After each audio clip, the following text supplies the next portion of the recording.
2005. The year 2005, the World Health Assembly, that's the WHO, went together for an assembly meeting, and there was a decision which actually gave out to a declaration that we call the WHO Declaration 58.13 that enjoins all member states to designate a day to promote voluntary blood donation.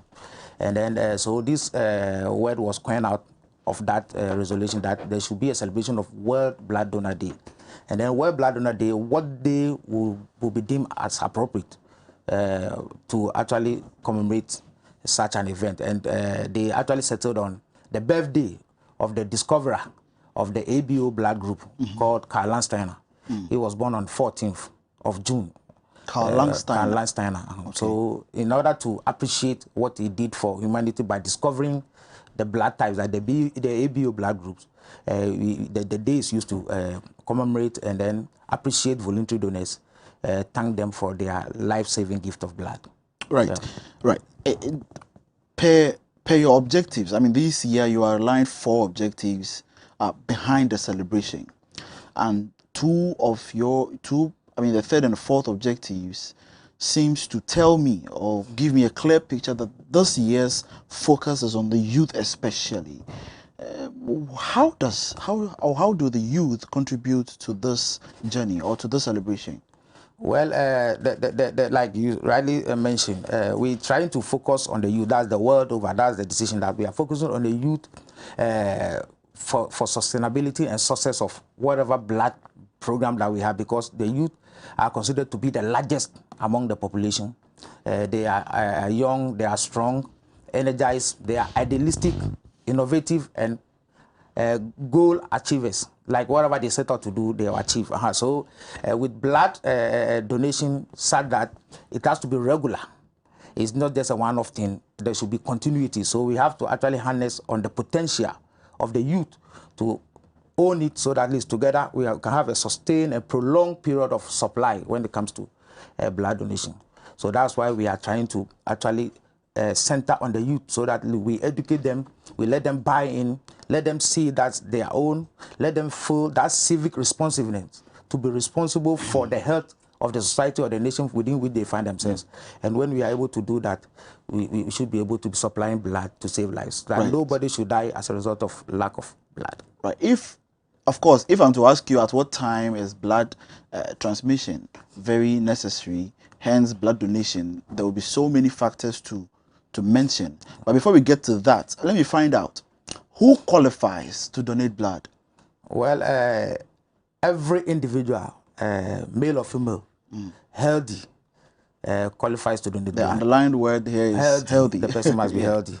Yes, and we have certain caveats that the person must also meet. The age must be 17 years up to 60 years. So within the age bracket of 17 to 60 years, one qualifies to donate blood.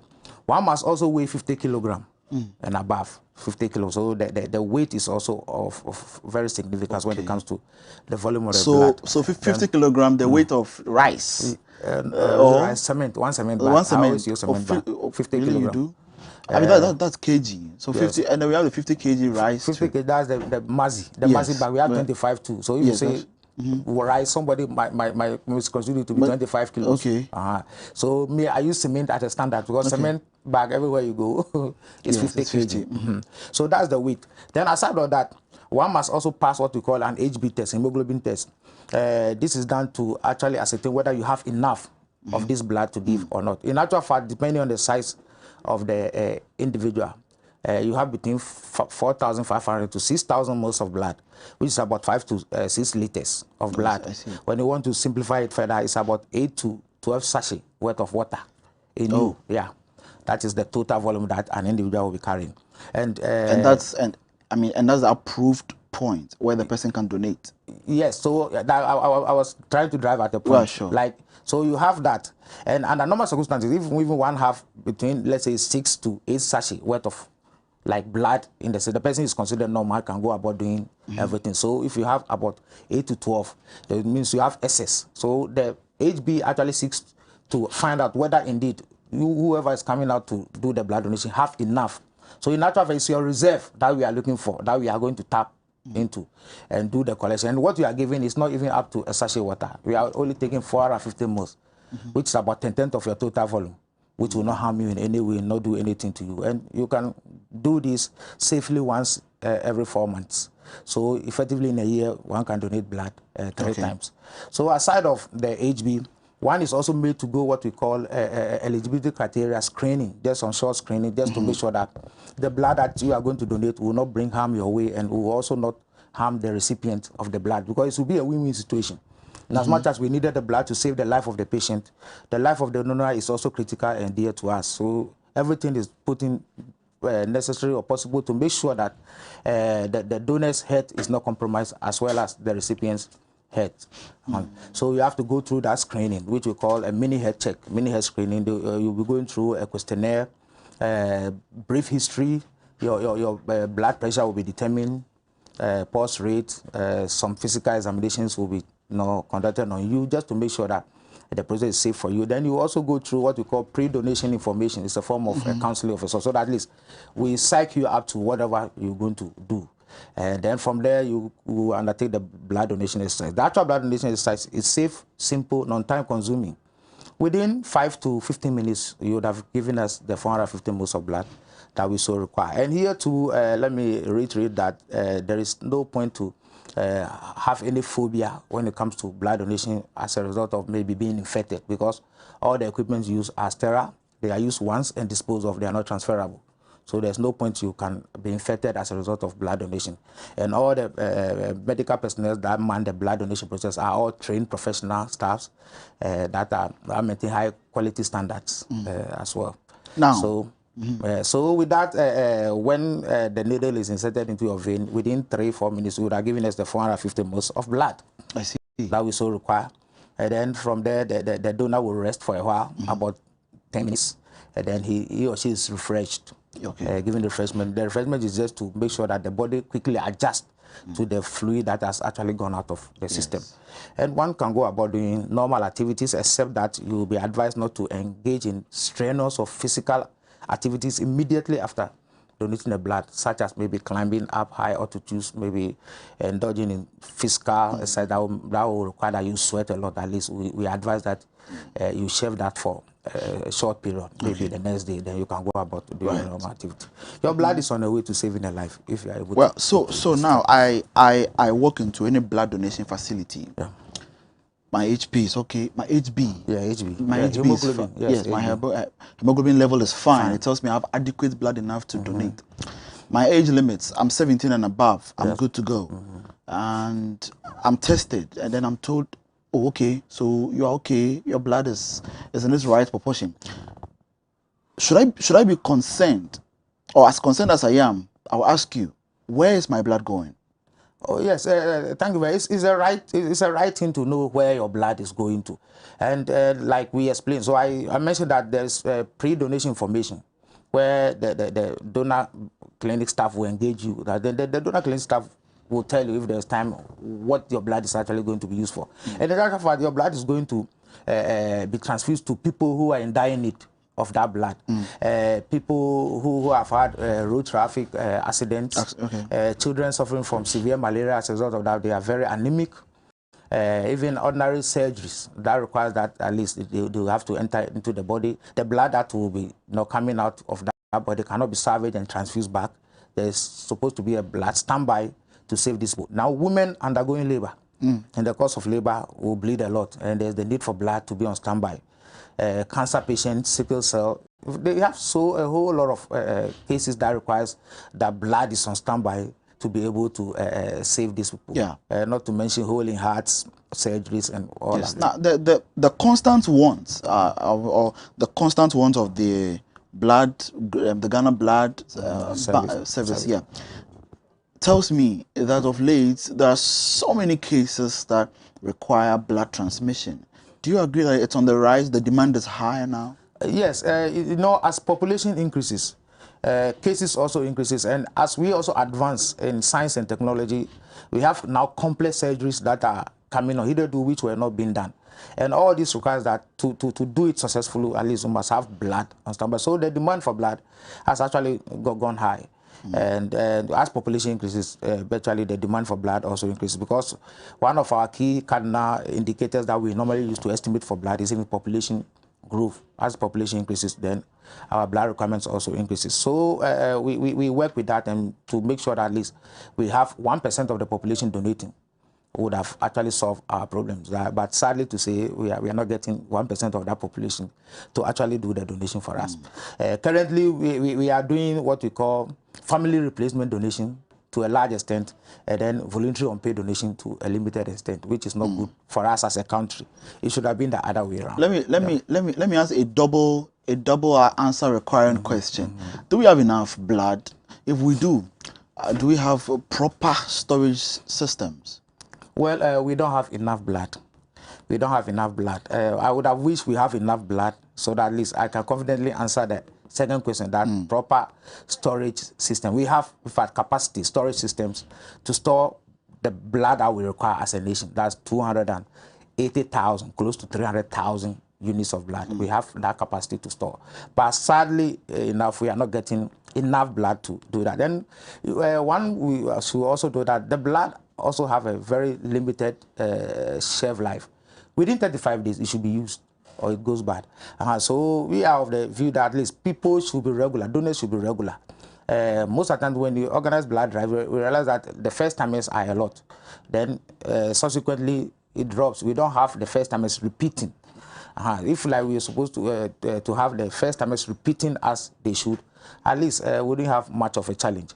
And that's why the team is actually on the youth, to make sure that at least they embrace this and then get it as a form of a behavior, so that at least they can repeat and constantly be donating blood to save life. So you will agree that you know, a lot of people are afraid to donate blood because most of them have these myths on their minds with regards to that. Now, publicity matters.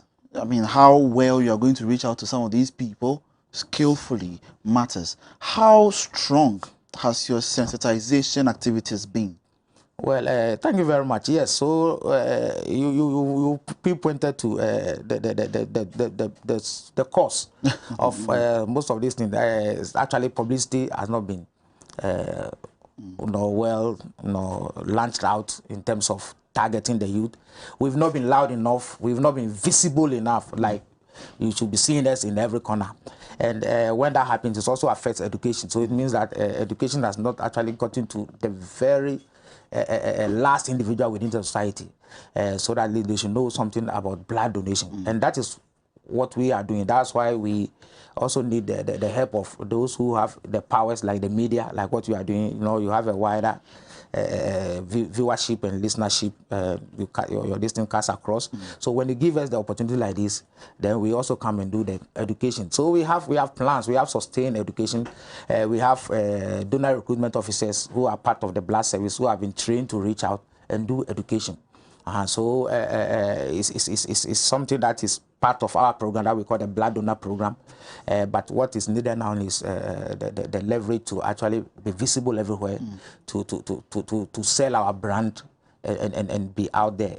And you know, we are a non-profit making organization. We are a governmental organization. So most of the times, when it comes to this publicity or whatever, you need to have a strong financial muscle to probably at times push and then go. So we'll always be pleading that whenever we knock on your doors, at least you also use this as a corporate social responsibility to let us in and also do the education, so that at the end of the day, we get our populace educated. We get the blood there for our own. Most people think that it's others who need blood, it's others who need to also donate blood, but that is not them, because it has not been closer to them today. But nobody knows. It might be closer to you, and you might see the real need for blood to be available, for which time probably it might be too late. We don't want that to happen. So the initiative must be taken now. The action time is now. Let's all put our shoulders to the wheel, make sure that we educate ourselves, psych ourselves up, do the donation, and then get the blood to save ourselves. Right. So I would quickly touch on your challenges. Obviously, you have challenges. Do you have some challenges? Oh yes, we have challenges a lot. So like, what has been your key challenge?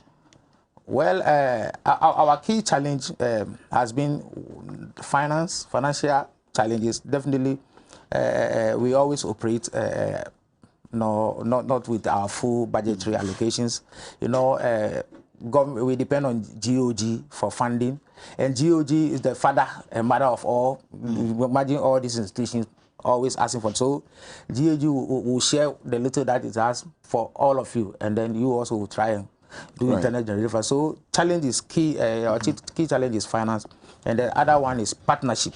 Okay. So we are actually reaching out people, as many people who want to partner with us to promote this blood education and drive agenda. They can come on board, help us, sponsor us, and then we get the blood. Right. We are about to wrap up this conversation, but before I take leave, I was talking to you backstage, and you told me that this year, aside focusing on the youth, you're also focused on thanking regular donors. Yes. And I asked you, how are you going to go about it? Especially when you talked about the print media. Yeah. How are you going to go about it finally as we wrap up on the show? Oh, well, so yeah, we've lined up a lot of activities, and one is actually thanking and appreciating our voluntary donors, and that is the reason why we're even celebrating the World Blood Donor Day. That's the reason why we've even painted the whole month of June as a blood donation month. So there have been a series of activities there. We're going to publish in the daily graphic to thank all our voluntary donors, thank our sponsors, and then allies alike. Then we are also going to send individual text messages, bulk messages to all our donors, thanking them for their generous gift of blood. And there's also going to be a commemorative event on the 14th of June at the National Blood Service headquarters, Professor J.K. Akwe Conference Hall. It's going to be a hybrid program because of COVID is still with us. Yeah. So limited in-person and then largely virtual, starting from 10 a.m. And then we are going to still use the occasion to appreciate and thank our voluntary donors. The Minister of Health will be in attendance alongside other dignitaries. And then we are also going to present citation to deserving institutions and organized groups who have helped us. Because when COVID came, it hit us hard. But there were some who actually came out and tried to support us to keep us afloat. And that's what has actually gotten the decision. So we want to appreciate them. Right. Well. The conversation ends today, but we are still going to focus on blood. Come Tuesday next week, we'll still discuss a lot of activities, some of the activities outlined as part of this year's Ghana's edition of the World Blood Donation Day 2021. I've been talking to Mr. David, Doji Ahiajo. Thank you very much. He is the head of recruitment at the Ghana Blood Service. Do have a nice day. It's Friday. I had my brother's Pepsival, and I had Reginald Adi. They are both Reginald, so sometimes I'm being circumspect. My name is Prince Michael, and that's it for this week's AM Ghana. Do enjoy yourselves. Stay safe. I love you.